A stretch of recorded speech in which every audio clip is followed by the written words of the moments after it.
President Trump launching another attack against the mainstream media at a Florida rally over the weekend. The president's ongoing battle with the press hit its peak following the resignation of White House National Security Advisor Michael Flynn last week.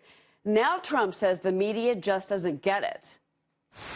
The dishonest media, which has published one false story after another, with no sources, even though they pretend they have them, they make them up in many cases.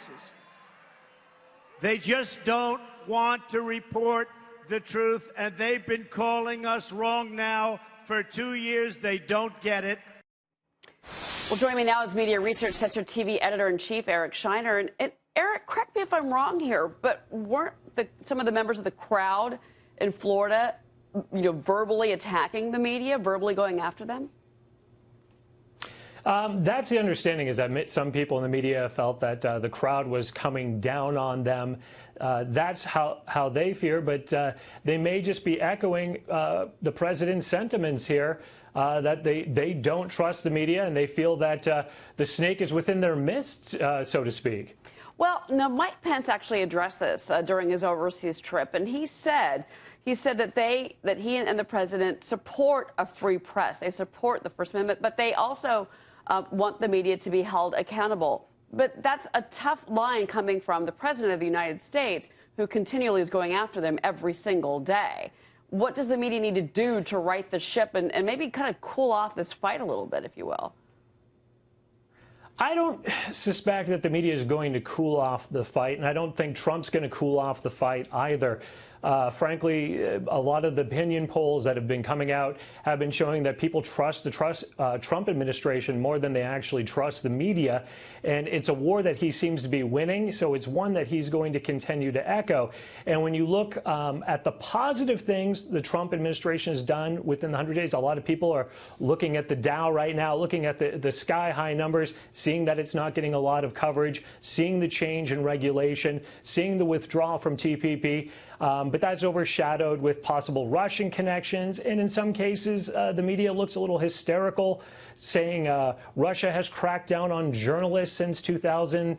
Some have disappeared under mysterious circumstances or have died. Is Trump going down that dangerous path? That's a lot of conjecture. So I think to get away from the conjecture, to get away from these unsourced reports where they say, well, sources tell us, name the sources. Who's saying it? Give us that ability to have some trust.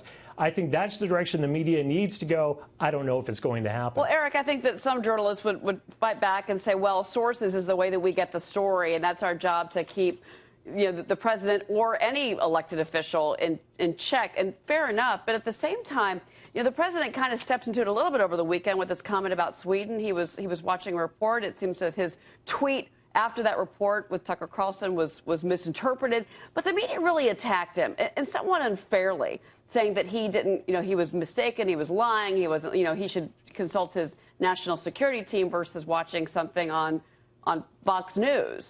What was your response to that controversy over the weekend? Well, certainly the president's comments left itself up to quite a bit of conjecture and quite a bit of criticism. I think the big line that a lot of media took is saying that there was some kind of terrorist event that Friday.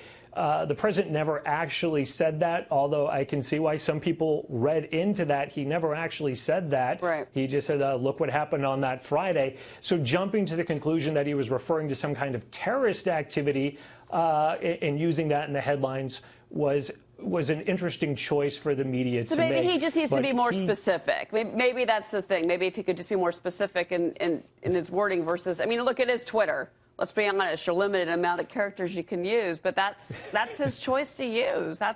He says that's how he communicates directly with the American people.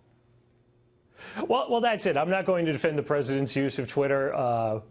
Certainly that leaves itself up for plenty of debate. But the fact is he's bypassing a lot of the mainstream media by using Twitter, by doing these rallies and having them streamed live, by even starting out his press conference last week by checking off the things that he feels his administration has achieved before taking questions. He's making sure he's getting his message out before the media gets to interpret it, and I think he'll continue to do that. Well, we read the tweets. We make our own conclusions, too, as well. Eric, thank you very much. Appreciate it.